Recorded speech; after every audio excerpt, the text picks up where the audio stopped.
everybody, and welcome back to the Abundant and Aligned podcast. Leslie, welcome to the podcast. I'm so excited to have you on today.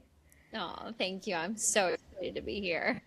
My audience are full of high-performing women who are very passionate about their work and committed to the mission of being wealthy with a legacy, making an impact in this world. However, as we know, in order to be that version of us and hold that much success, we need to have the health behind us. We need to have the biology that would support holding on to such large levels of success.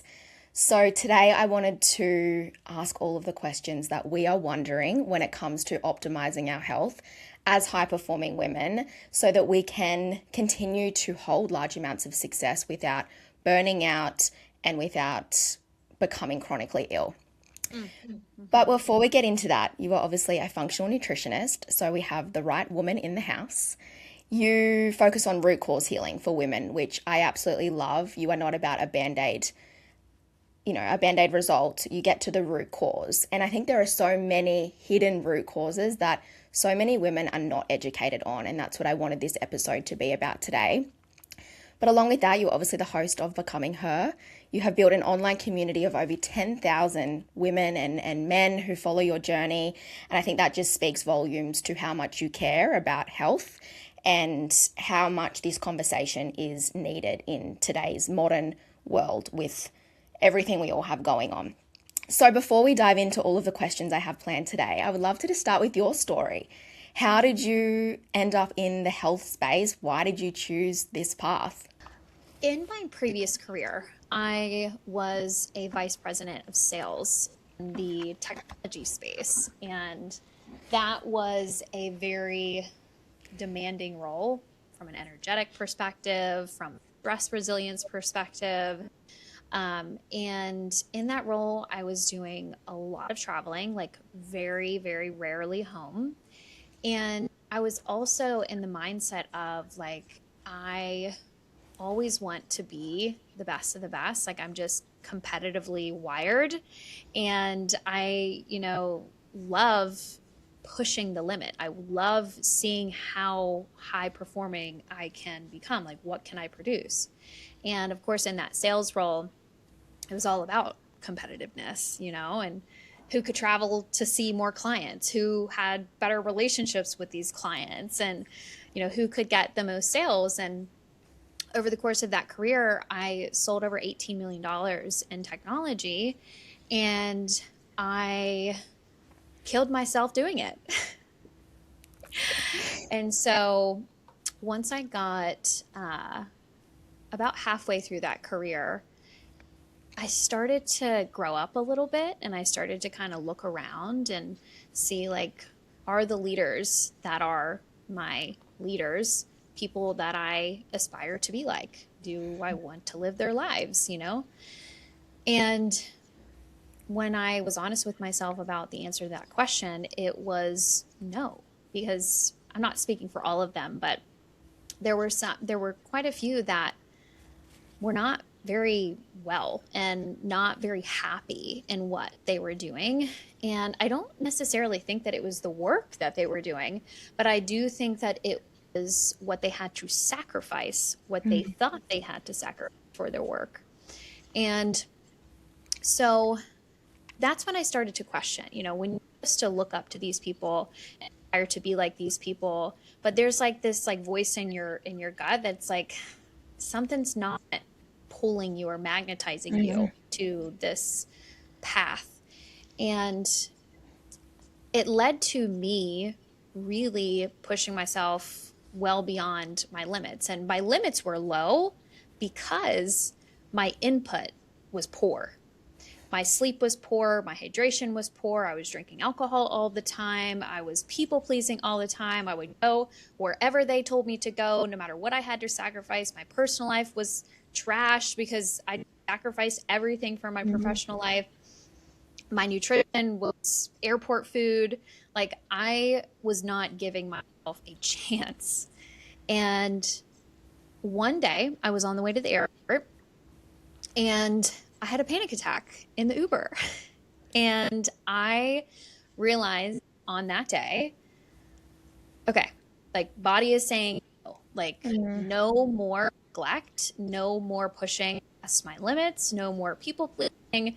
We have got to set some boundaries. And so that was the day that my nervous system like gave out on me. My nervous system, my immune system, I was getting sick a lot, and getting sick a lot was disruptive to my work.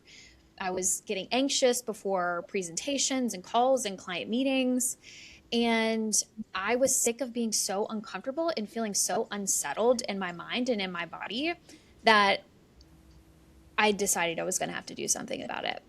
So after that point in time, I started doing all the research that I could, because I did not want to go the Western route to help myself get my shit together. I really wanted to figure out how to heal it naturally, because about 5 years prior to this, I had just an unfortunate run-in with Western medicine, where I had learned that I had been misdiagnosed with ADHD and put on a medication for about 3 to 4 years that I was never supposed to have ever been on. And that run-in really rewired my relationship and expectations towards how vulnerably I can depend on Western medicine to fulfill my health needs. So because of that, I found myself in what I thought the peak of my career. You know, I was VP, I was, you know, had biggest client, great sales, I was like succeeding on paper, but internally my body was like, this is not sustainable. And so that's when I started doing a lot of research. I became a nutritionist, because everything that I was researching was pointing to, if you want to heal your weight gain, your acne, your anxiety, depression, energy, fatigue, like all of these things was pointing to nutrition, movement, sunlight, hydration, health, hormones, inflammation, like all things that are functional nutrition. And once I discovered that I actually had liberty over what my experience was in my body, I was like, oh my God, like I can actually do something about this. Like I can influence my experience inside of my body by using the food that I'm eating and by the routines that I have and the movement and the workouts and hydration. And that was such an empowering and life-changing realization. Like I, before this time, thought I just woke up and whatever energy I woke up with was the energy that I had to work with for the day. Wherever my nervous system was for the day was what I had to work with for the day. And I just thought that I just had to accept it. And then if there were any issues, I would go to a doctor. They would have to put me on some medication to fill some void in my health. And then what was really interesting is I stopped people pleasing. I stopped drinking. I stopped eating and allowing anything into my system. And I got really meticulous about when I would actually hop on a plane and go see people. It had to actually very much make sense. And I started setting boundaries. I started holding myself to a higher standard. And I started to outperform those that historically I was like kind of neck and neck with in the company. And when I started to outperform them without sacrificing my sleep, staying out till, midnight, 2 o'clock in the morning, entertaining clients, traveling all over the country, doing whatever, also not doing cocaine. I was not doing Adderall. Those are all things that like very common that happen in the sales space. And I was not carrying my body to the ground. I was enriching my body. And I would start to get compliments from people post like presentations that I would do, like, Leslie, like you are so well spoken. You are so energized. Like you really like demand the attention of the room. Like you hold the room very well. And I didn't get compliments like that before. I would get the job done, but I started to really rebrand myself. And in that role, I started to be the sales rep that would take my clients to the spa, or I would take them to the wellness place. I would gift them with something that was wellness oriented. When I would host people, I I would host them with proper human food that was nutritious, and they would feel good afterwards, and they would have a more productive meeting because of it. And so I just made it. I just rebranded myself. I completely transitioned. And then my clients and my peers started asking me more about why my skin was so bright and clear, and why I was so energized, and why I was in such a good mood all the time. And I started talking about nutrition so much that I was like, I think it's time. I think it's time to pivot. I think I have found my calling. Like, this is the thing that I can't shut the fuck up about. Yeah. And it's changed my life. I've helped so many people and my family and friends, at this point. And I was just like, nobody told me about this. And so many more people need to know about this. Yeah. And I'm going to make that happen. So that's how I got to this work. I'm now a functional nutritionist and integrative health practitioner. I started out as a nutritionist, really just focused on the fundamentals of how to nourish the body. And then as I got deeper and deeper, I started acquiring skill sets and certifications from some of the most globally world-renowned functional medicine doctors. And that led me into functional lab testing, which is like game-changing when it comes to the root cause and accessing peak performance, accessing more energy, more mental clarity, more resilience, and all the things that a high performer is required to create in this vessel to meet their most powerful version of themselves. So that's how we got to where we are today. You are exactly where you're supposed to be. This path was mapped out for you for sure by your soul. And you can just tell. And that's why I always like to hear someone's story, because you've usually walked this journey yourself, which is why you have come to help others. And so I just always love to hear that background story and what really had to go into your personal journey for you to now help others. What I love about your work is we're not sitting here today just talking about weight loss or improving your skin. We're talking about communication skills, holding a room, commanding attention, outperforming others when it comes to program launches and social media growth and visibility. And while if you're listening to this, if weight loss is on your agenda this year, or if you want to improve your skin, everything we're talking about today is obviously going to help with that as well. But it's so much deeper than that. And I like to point that out because I think sometimes health does stop at weight and skin quality. And so maybe there are high performers looking at themselves in the mirror and they've got the body of their dreams and their face is glowing, but they're forgetting, how are you showing up in meetings? Are you tripping up over your words? Do you have brain fog? Are you waking up in the morning tired, but you've got to get on that meeting? Like, health is so much deeper than how you look. And that's what I wanted our conversation to pull apart today. The hidden symptoms that so many women are missing and pushing to the side because what they're looking at the mirror, in the mirror is what they want to see. Now, there's so much I want to unpack for us to get there today. But you mentioned you started outperforming others when it came to your success. And as I mentioned at the start, you have a large Instagram following. I know you launch and sell out incredible programs within your space. We've had the pleasure of working together within a mastermind. So I know the kind of numbers you're seeing in your business. I would love for you to paint the picture. How has your health had the impact specifically on your business? Oh my gosh, it's the vessel. My business is my body. My body is my business. Love that. You know what I mean? Yeah. Like, to launch, what do you have to have? You have to have energy. Mm-hmm. You have to have clarity. You have to have resilience. You have to have discernment. You have to have self-confidence, trust, self-respect, all of those things. And a big part of my work is something that you've probably noticed this in your work too. The mindset that it takes to be a woman who holds an incredibly successful business and doesn't sacrifice herself along the way is built. It's built every single day. Mm-hmm.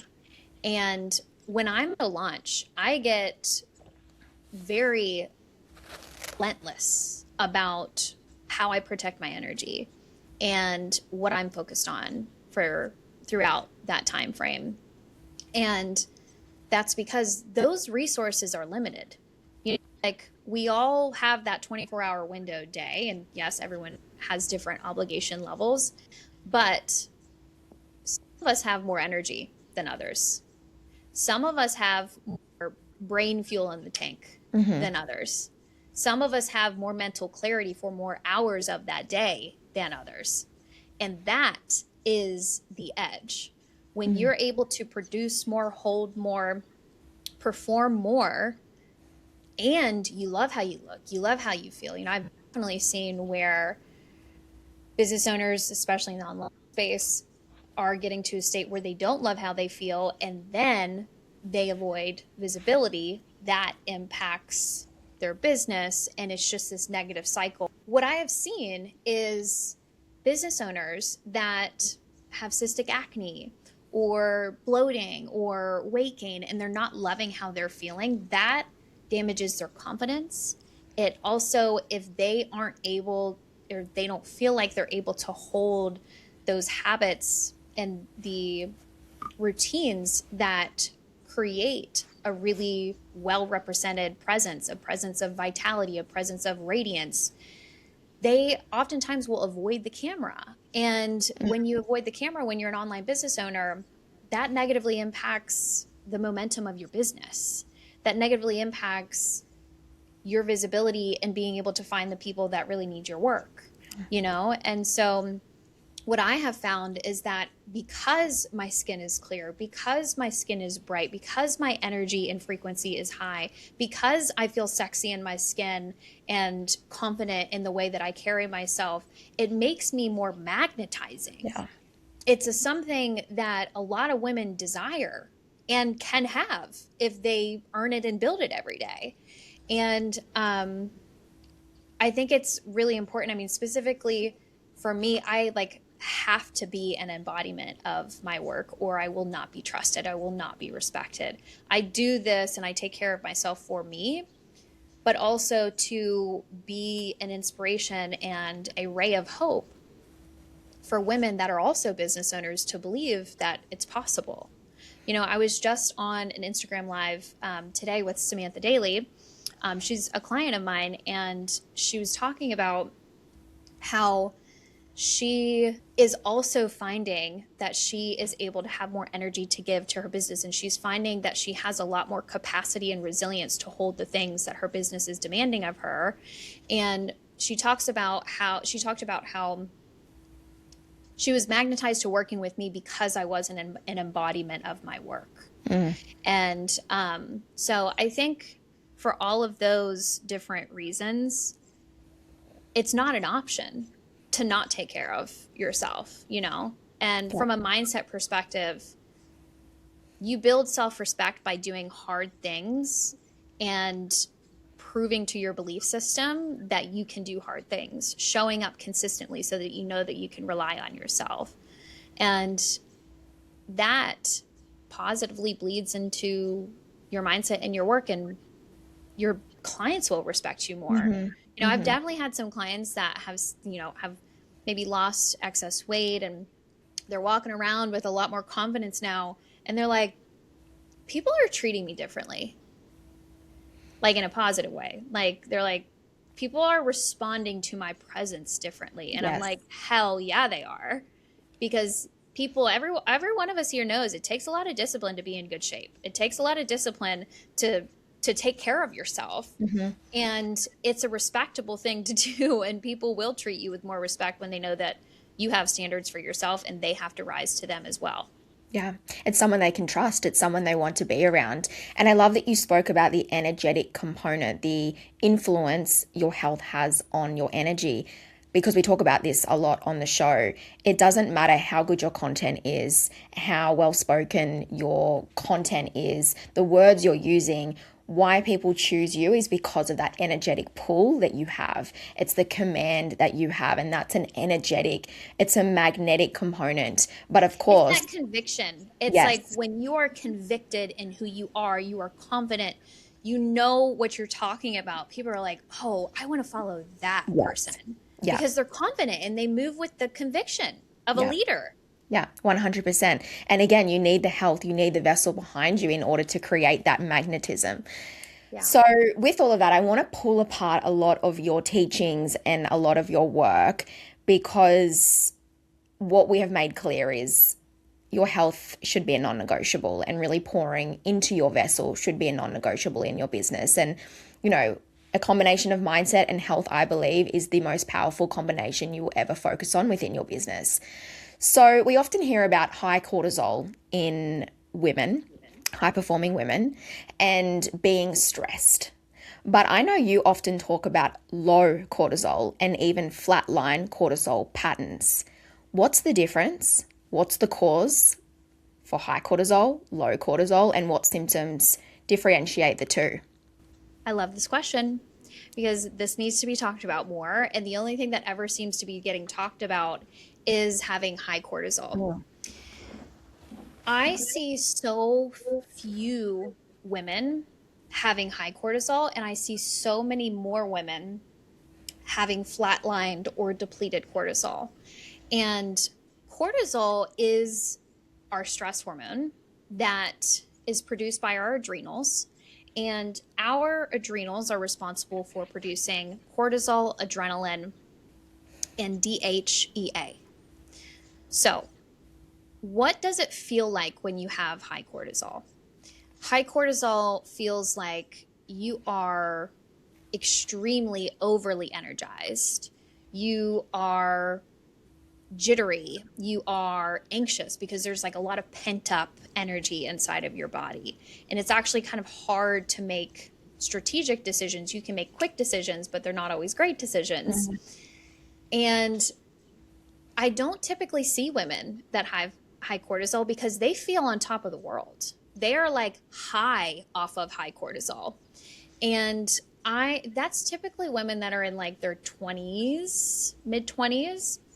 And then once women hit typically around their 30s or 40s and they've been functioning in that overdrive mode, their body starts to not be able to sustain it. And that's when the nervous system and your adrenals tend to hit a wall. And once it hits that wall, cortisol plummets. And once cortisol plummets, you feel lack of motivation, you feel foggy, you wake up after 8 to 10 hours of sleep at night, still exhausted. It takes you hours to actually like wake up out of that fog after you wake up in the morning. You tend to avoid social settings because socializing is exhausting. Most like just regular average things that women do are just too much to ask of yourself. Everything just seems overwhelming. Everything seems overstimulating. And like it's just too much. Like the smallest of tasks. And a lot of women I've actually seen mistake adrenal depletion for depression. Because it's like you lose your zest for life. You lose your fire. And that's why I want to be clear in that I don't demonize cortisol. Cortisol is a really powerful hormone, and we need it to be able to activate mental performance and to activate our energy. Now, why is it depleted? Your adrenals are oftentimes starved of minerals. What causes high cortisol is when the adrenals are starved of the resources that they need to be able to produce adequate levels of cortisol. And high functioning, high performance women go through more cortisol than the average woman because we love performance, we love output, we love production. And with that said, for your audience specifically, high performance women cannot afford to be nutrient and minerally depleted. Because when your adrenals, when your hormones, when your metabolic system is starved of the vitamins and minerals and nutrients, like the resources that that system needs to function, it crashes out. It flatlines. And so a lot of people talk about high cortisol because it does cause puffy face. It does cause you to gain weight in your abdominal area, which is like, no woman wants that. And that's visible to the eye. And most people equate what their nutritional intake is to whether they're fat or skinny. It is so much deeper than that. Oh. So what high performance women need to do is they need to have a higher standard for the quality of the nutrients that they allow into their system. They need to have dense nutrients in the food that they allow into their system. We need more B vitamins than the average woman. We need more electrolytes than the average woman. And when I say electrolytes, that's sodium, potassium, calcium, and magnesium. Because our body, okay, here's the thing. If you don't want to shrink your life to accommodate for very low capacity and weak resilience, you need to increase your input to keep up with your output. And I'm not talking about macros and calories right now. I'm talking about your vitamin C, vitamin D, vitamin E, F, B vitamins, your electrolytes.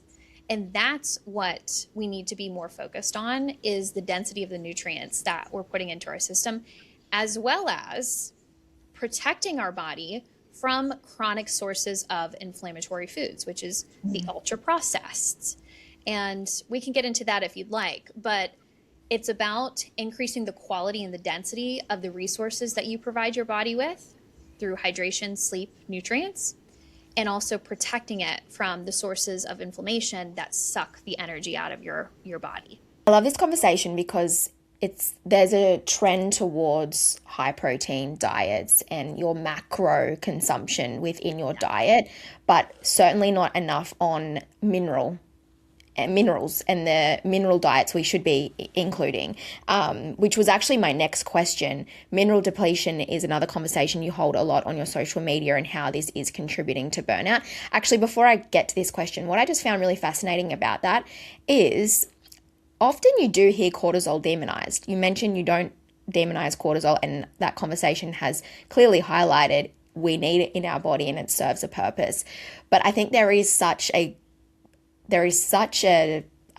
negative connotation there around is. it. Yeah. We assume cortisol is bad. powerful. Yeah. It activates our energy.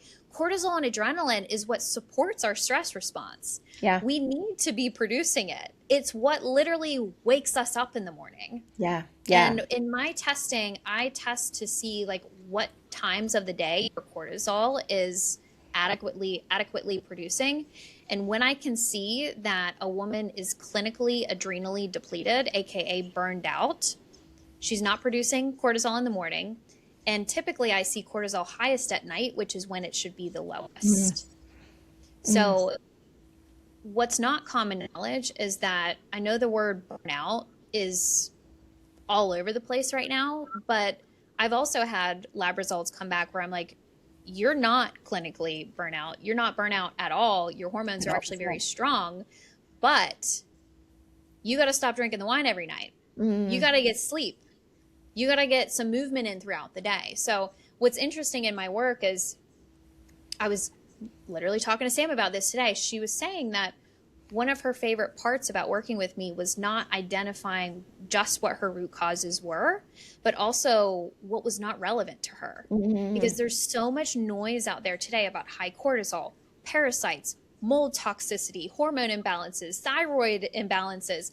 So much so that if you can really embody that and be so distracted because you don't know what your numbers are and what they're not. Yeah. So there's a lot of metrics to that. And I found it to be really empowering to be able to identify, like from a clinical perspective, am I burnt out? Yes, no. I can see it. I can see if your adrenals are crashing out and not producing what they're responsible for producing or not. But also I want to say, if you are clinically burnt out, that is absolutely reversible. You can heal it. You can come back from it over the course of about 3 to 6 months. And I'm pretty confident the more women are hearing this conversation, they're in the low cortisol category more than the high cortisol. Again, I 100%. speak with women in business every single day, and it's usually those symptoms that they are experiencing.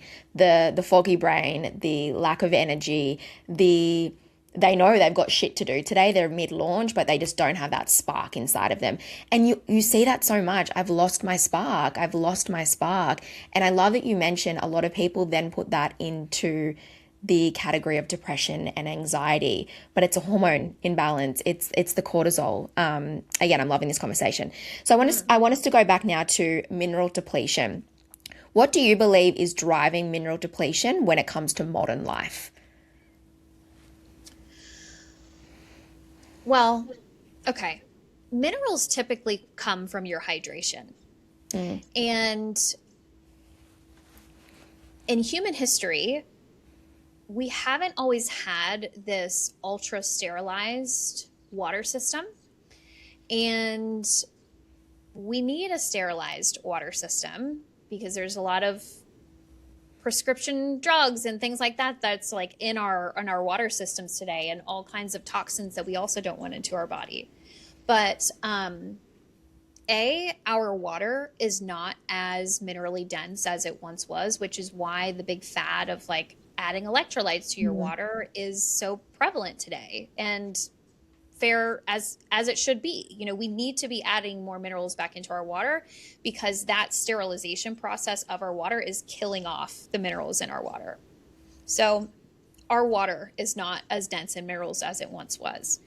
Our food is not as dense in minerals as it once was. With a lot of modern agricultural practices today, the pesticides that are used on the soil weakens the density of the minerals in our soil, therefore leads to weakening the density in the food that is harvested and then put into our body. That's B. C is oftentimes our food is being transported all over the world now. And in human history, most of the time we were growing our food in the backyard. There was 10 steps between when we harvested it and when we put it into our system. So from the second that food is harvested off of that plant, its nutrients start to get less and less potent.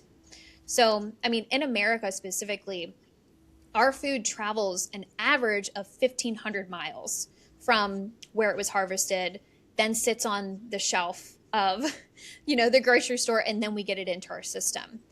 And that's accounting for if people are spending most of their time in the produce section. Where I'm seeing a real disconnect, especially driven by like the fitness bros and like the fitness industry, is that everybody's worried about their protein and their sweet potato. It's like, get your ground beef and sweet potato and broccoli in.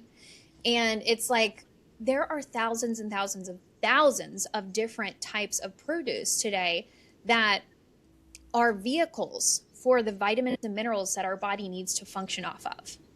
Like our thyroid, it requires selenium, iodine, zinc, and iron. Those are not in the sweet potato and the ground beef.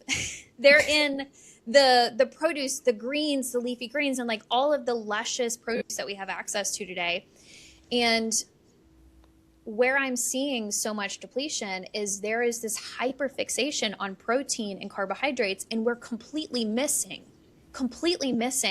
the most prominent source of vitamins, minerals, fiber, protein, nutrients that feeds our microbiome, that keeps our microbiomes balanced. And I'm also seeing a lot of people have leaky gut. And when you have leaky gut, your body has a harder time even extracting and using the nutrients that you are getting into your system. So there's like, it's a multifaceted, layered issue. And on top of the fact that we are more stressed and nutrient demanding than we have been in human history. So we're not getting enough nutrients, and we're demanding more functioning from our body while giving it the least amount of resources than we ever have before.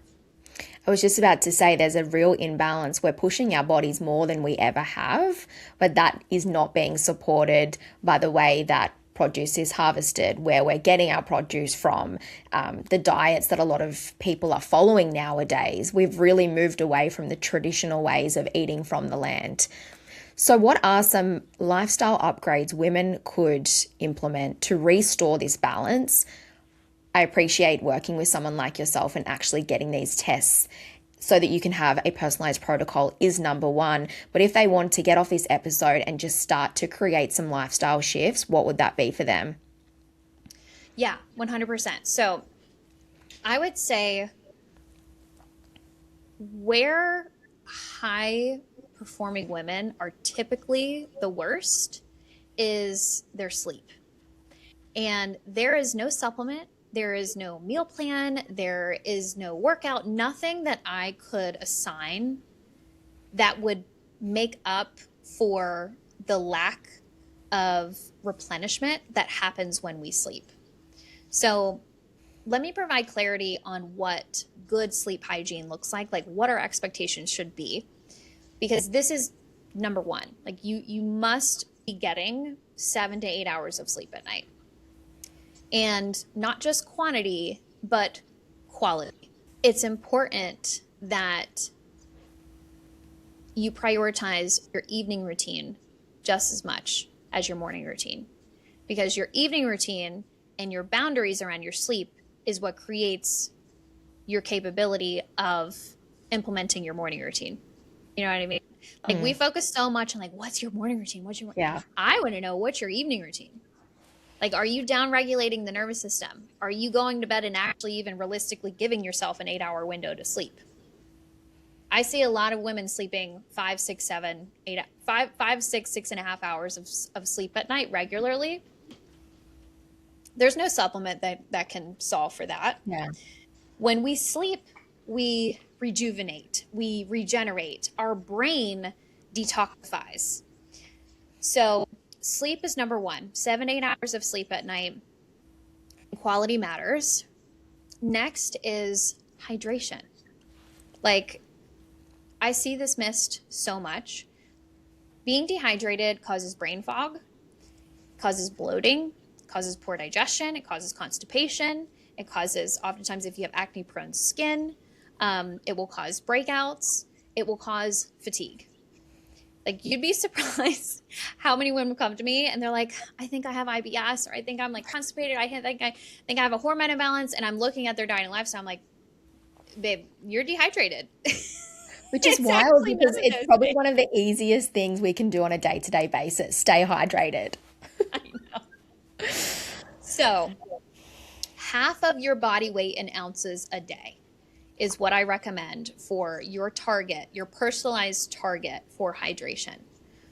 And make it easy for yourself. Wake up and start your day with hydration, because that programs you to want more hydration throughout the day. Third is activity. Our bodies need baseline movement on a day-to-day basis. And I'm talking about walking. So 10,000 steps is a really great target. Walking helps to generate energy. When you hydrate and you fuel your body and you sleep well and then you move the body, moving the body takes all of those resources and it puts them to work, and it activates your mitochondrial functioning to generate energy. So sleep, hydration, 10,000 steps a day. Fundamentals, must focus on that. And when you hydrate, it is important to add electrolytes into it so that your body can actually hold and absorb that hydration. And then workouts. I mean, your skeletal muscle holds about 80% of the responsibility of your metabolic functioning. And when I say metabolic functioning, I'm not just talking about whether your body stores your food as fat or uses it as energy. I'm talking about your body's ability to generate energy. And we have an epidemic of fatigued women. If you were to ask me what is the number one symptom that women come to me for, it's chronic fatigue. It's chronic fatigue, it's bloating, it's weight gain, cystic acne, painful periods, all things that drastically disrupt your workday. Yeah. drastically disrupt your mental performance, drastically damage your self-confidence. So, workouts, I am pretty clear on the fact that Pilates itself is not enough, running itself is not enough, strength training itself is not enough. I believe that a well-rounded workout split is leading with strength training. So 3 to 4 days a week of strength training, 1 to 2 days a week of Pilates or yoga, and 1 to 2 days a week of cardio. You need all three. They all serve very different purposes. And anyone who tells you that one of those itself is enough is wrong. They're wrong. They don't know what they're talking about. I notice the biggest difference if I incorporate all three of those in my training cycle throughout the week. I notice so much difference. So much difference. And it makes sense, especially as women. Like, we are not the same woman on a week to week basis or even a day to day basis. You know, hormonally, with our menstrual cycle, the way we want to show up is so different. And the moment I let into that more, one, I enjoyed working out so much more, but I was getting more out of my workouts. Even if it was the slower pace workout, it was the slower burn, or it was just enjoying being in a hot room with Pilates or whatever it may be. But yeah, just realizing that the same workout every single day is, one, not fun, but it's not helpful for the women's body. It doesn't meet your body's needs because strength training builds muscle, Pilates defines muscle, and cardio keeps the fat from covering your muscle. And you also need great cardiovascular health too. I mean, obviously it's not as simple as that, but from a purpose perspective, if we're talking about a well-balanced workout split, that's what I use those for. And you will see your physique change in ways you've never seen before if you lean into all three of those together. Yeah, I agree. Now, I buy from the chemist these little soluble things you put into your water that are apparently minerals and vitamins, magnesium and potassium and all of the things. Are they a load of BS, or are they actually helpful to put into your water? You know the ones I'm talking about that you get from the chemist? So here's the caveat to the electrolytes. What's problematic today with electrolytes is that there's really cheap mineral lacking sources of electrolytes today, like LMNT, bottom of the barrel. It's like one of the most prominent electrolytes that I see out. They sponsor everybody. You know what I mean? Yeah. I'm not a fan of it because a well-rounded electrolyte comes with not just sodium. And LMNT has like 1,000 milligrams of sodium in each serving, which is, in my opinion, too much. So I believe that a well-formulated electrolyte has both sodium and potassium. Sodium and potassium minimum, like baseline. If it doesn't have potassium, it's going to cause you to hold weight in your face. It's going to cause you to retain your water, and you're not going to enjoy how you feel after having too much sodium. So we're looking for sodium and potassium, and I cap, like if a packet has any more than 500 milligrams of sodium, I'm not using it. Or what you can do, like if you have a bunch of a sodium packet and you need to like get rid of them before you switch to another, just space it out across the day. Like 1,000 milligrams of sodium in one day spaced across the entire day is a totally different equation. But electrolytes are not just sodium. It's magnesium, it's potassium, it's calcium. And without those balancing it out, your adrenals are missing like 3/4 of the picture and the resources that they need to be able to perform. And to answer your question from earlier more simply, like how do we create more stress resilience? We support our stress response, which is our adrenals. Our adrenals need more minerals. And how I know that a woman is adrenally depleted or their adrenals are kind of starved of the minerals that they need is A, dizziness upon standing. One of the most prominent symptoms of mineral depletion. B is being very easily overwhelmed. Like if just the slightest thing, that's not just cortisol. I see people online talking about, oh, that's a cortisol, high cortisol response if you're like get overwhelmed, whatever. I think it's not always that simple. And I think I actually see more prominently that the adrenals are depleted, got low cortisol, low DHEA, low adrenaline, when any little thing just puts you over the edge and just like, why did that put me out over the edge? Like, why did that take me from a 5 to a 10 when my husband asked me to make him a latte? You know what I mean? Like that shouldn't take me to a 10. So if you're and especially as a business owner, you know, we get emails sometimes that like we really don't appreciate. You need tolerance. You need tolerance. You need tolerance. You need resilience. You need to be able to keep it demure. You need to be able to like keep your cool. And you cannot keep your cool if you're minerally depleted, you have no cortisol, and everything is overstimulating and overwhelming you. So I find that when you heal the chronic inflammation and you're not exhausted, A, B, you better fuel your adrenals, your stress response has more capacity. Your stress response isn't so delicate and you can handle more, which means that you can produce more. You can And the reality is, when you are building an empire with a growing team and a big client load and the visibility online, you need the capacity to hold on to more. And it's so much more than the energetic capacity. It's your body's capacity to function the way we need it to. Now, you touched on this before, and I'm seeing a growing awareness online around mold toxicity and parasites in the body. What signs might suggest that is something a woman should explore? And is it true?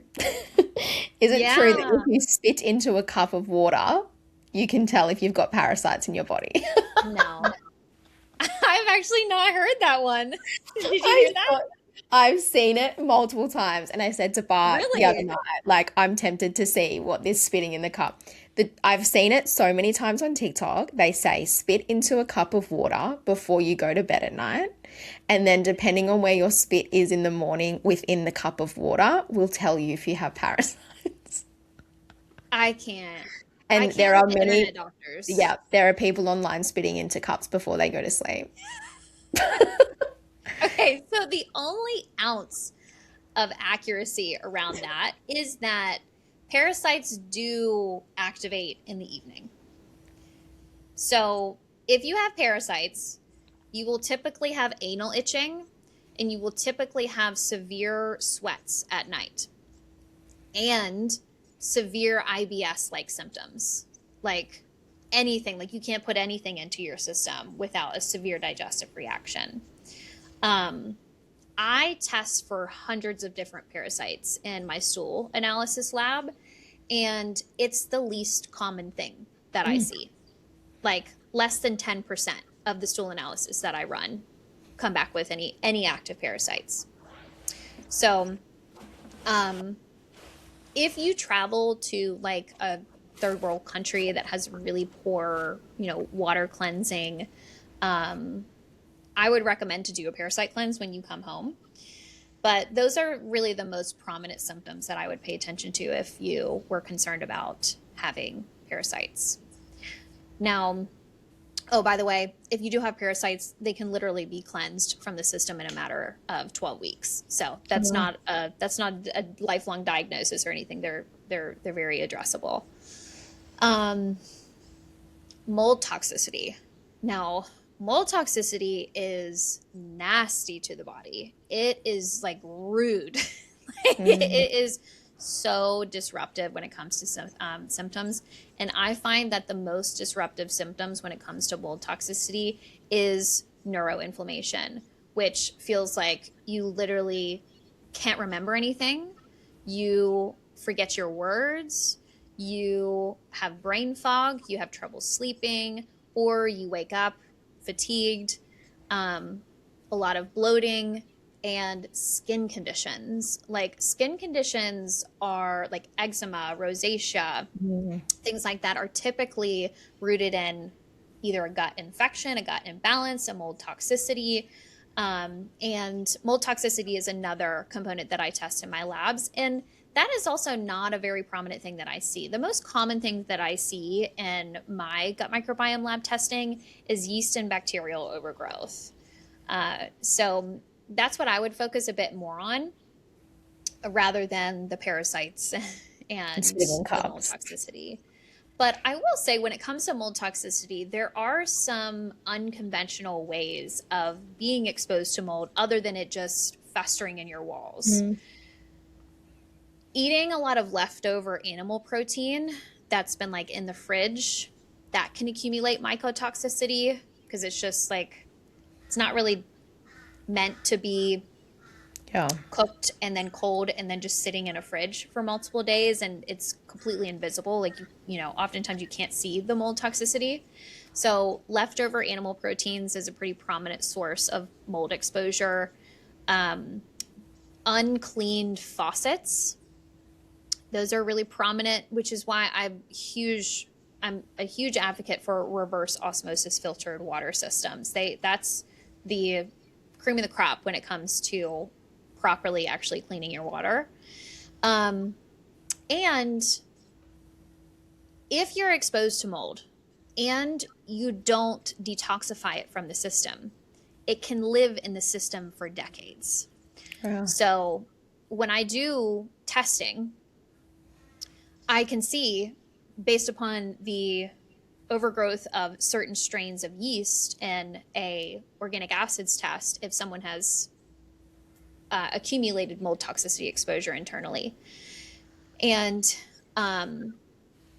that can also be addressed in the matter of 3 to 6 months. And so it's not always your current home, your current office. Yeah. You know, it can be at any point in your life. If you had toxic mold toxicity for a consecutive period of time, it can really, really cause a lot of disruption. I was listening to a podcast episode the other day, and the woman on there said that she had mold toxicity, and it was found that it was from years and years and years and years and years ago. Which, yeah, I think that's really interesting to know, because you might look around your immediate surroundings and think, we're good here. You know, I live in a new home. Our house was brand new when we moved in. So assuming your environment's fine. But as you said, living in the system all of these years, and potentially the cause of all of these symptoms.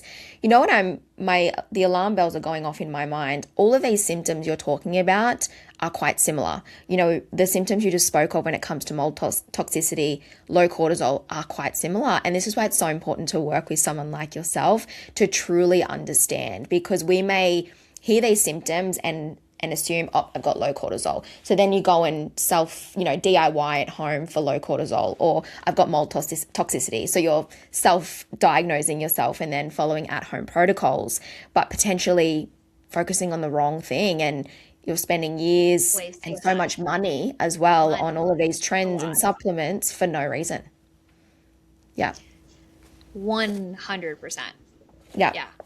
Yeah. I mean, that's the purpose of my work, is to collapse the time frame of you feeling unwell to feeling your best. And that's why I took functional lab testing in-house in my practice. Is I was able to get my clients much faster results, because I went through a phase where I was trying to actually outsource lab testing with my clients' doctors. Most of them, A, weren't certified in it. B, they couldn't get insurance to cover it, which insurance doesn't cover my practice either. That's a whole nother can of worms. But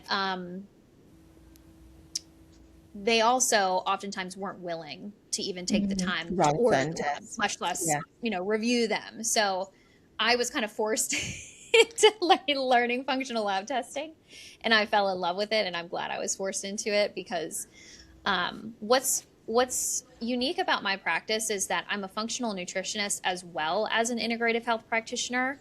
And a lot of people come to me after having worked with a naturopath who prescribed them a ton of supplements, meets with them every 3 to 4 months, doesn't have a nutritionist. They're not working on the nutrition part of the equation.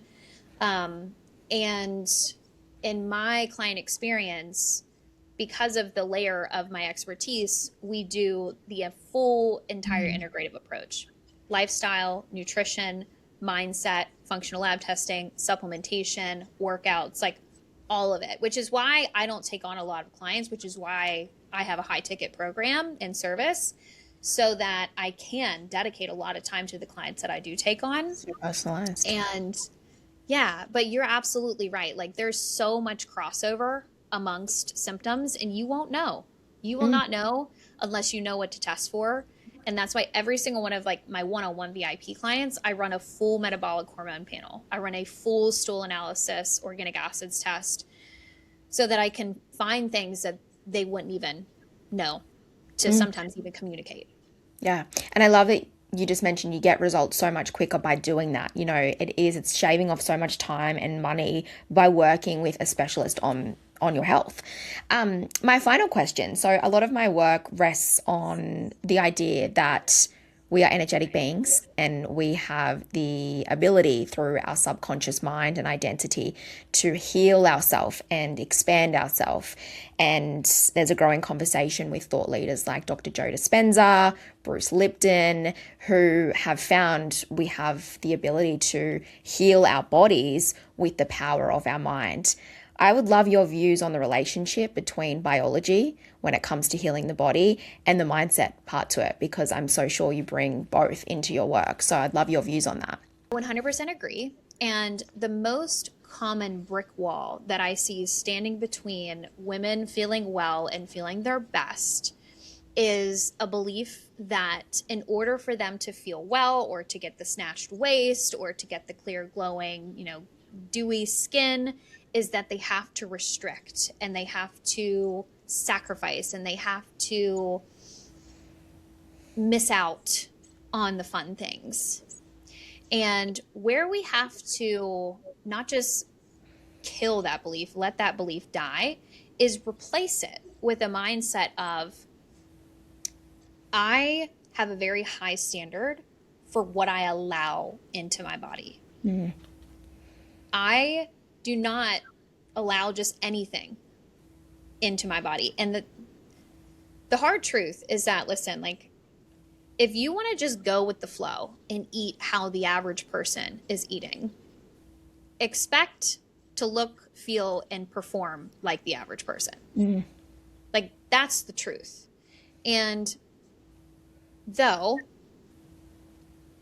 the breakthrough is not in the restriction, the breakthrough is understanding that there are so many hundreds of thousands of different forms of produce and meals that are so nutrient rich that will make you, that don't only taste amazing, but make you feel amazing after you have them.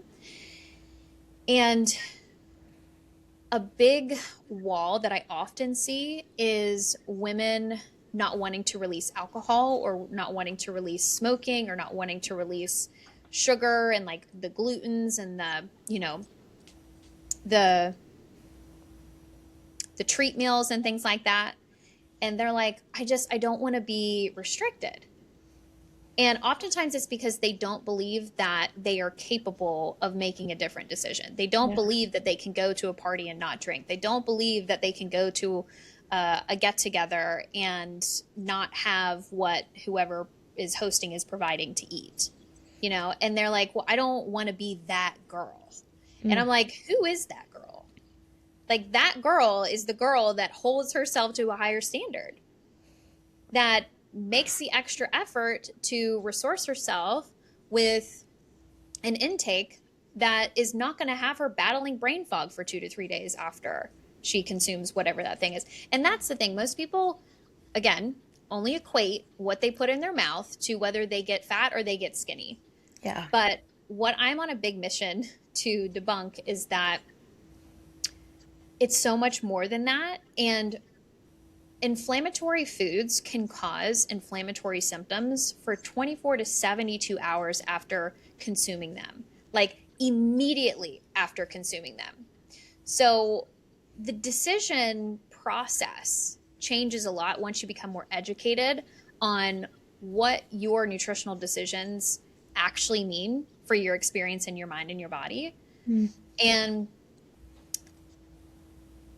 I have heard multiple women in my programs say, oh, I am becoming her. Like, I am becoming that girl. Like, I am becoming the girl that wakes up, has a morning routine, works out, eats well, goes to the farmer's market, has her supplement regimen. And she just like loves who that woman is.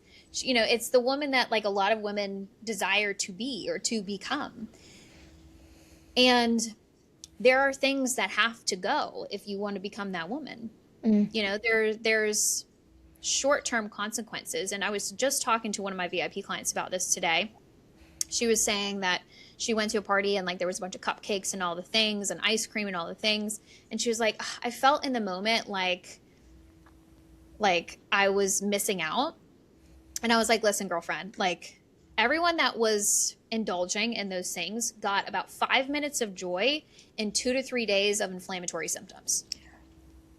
So if you can exercise discernment and exercise self-discipline for 5 to 10 minutes while you're watching everybody, throw back that ice cream, you get 3 hours of an advantage on every single one of them. Yeah. Or even like, as you said, days beyond beyond that event, which I think is so interesting. And I love just then that you spoke to the identity piece. So what we have just provided the listeners is an at-home protocol to start to implement to become more healthy. So you have the to-do list, you know what you need to do, but what's going to stop you from actually following all of this advice and working with someone like yourself and like myself is that identity piece. If you don't associate as a healthy woman who prioritizes herself subconsciously, you're not going to follow the to-do list. You're not going to follow all of the things that we have just provided. So again, that's why I love these conversations. It's the identity piece, becoming her within the mind first, and then getting all of the steps when it comes to her health. You combine the two, and now not only are you doing the things, but you consistently do the things because it's who you actually are, and you don't fall away from that. When it's so a part of your subconscious blueprint, you don't go back, and you're no longer forcing this up a hill. You're no longer trying to push this way of living. It's just a part of who you are. Decisions you make, the habits that you live.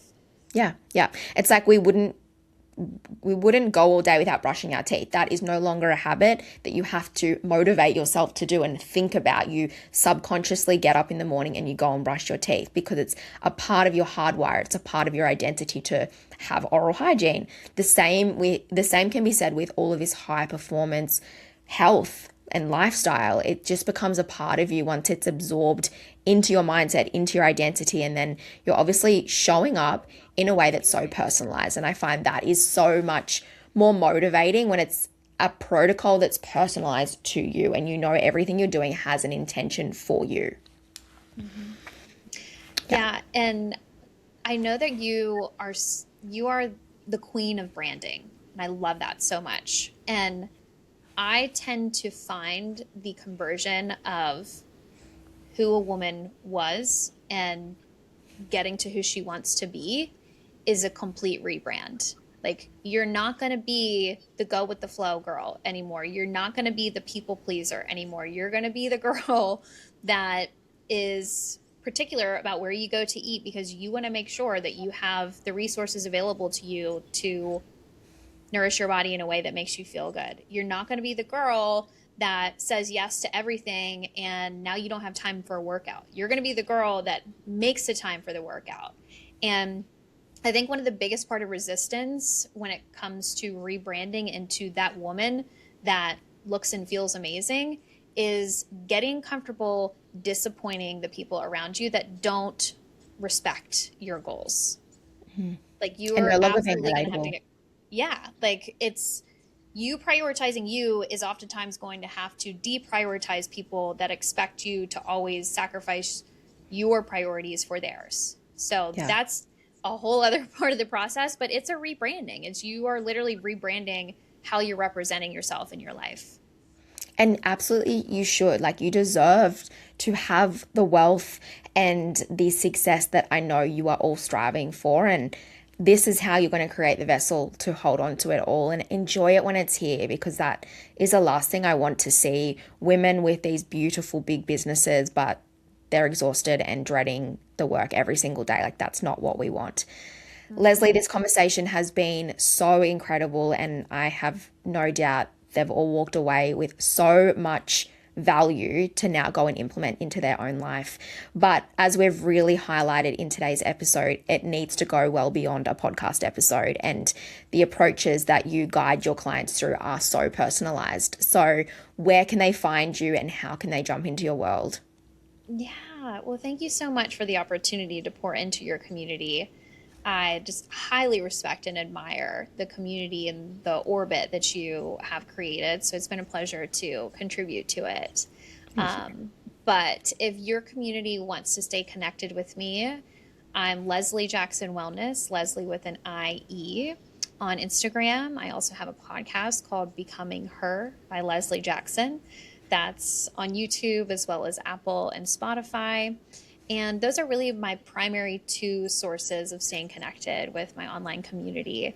So I offer $50 wellness audits if you just want to like get a baseline to understand like where are my blind spots and what is the opportunity, what is normal, is this a symptom, is this something that I should be accepting? Because that's a pretty prominent thing. You know, oftentimes women are going to the doctor and they're like, yeah, painful periods is just part of being a woman, or, you know, fatigue is just part of motherhood. And that's a big part of the conversations that I'm typically having with women, is just waking them up to this is actually not normal and you don't have to settle for having to fight through this every day. So there's a couple of different ways that we can get in touch. And I have a group program called She's a Force that's all focused on hormone healing and inflammation healing. And periodically I do take on one-on-one VIP clients as well. Amazing. Well, I'm going to link all of these links in the show notes below so that you can just click through and go and connect with Leslie. And honestly, please do, because it's an area of our life that we cannot neglect, given what you are all here to create. So Leslie, thank you so much for sharing your time with us all, your wisdom. I appreciate you so much, and I'm so grateful we have been connected. And to everybody who has tuned into this episode, thank you for being a part of the conversation. And I'm so proud of you for showing up for yourself in this way. But that's where we'll leave it for today. Thank you guys, and I'll talk to you in the next episode.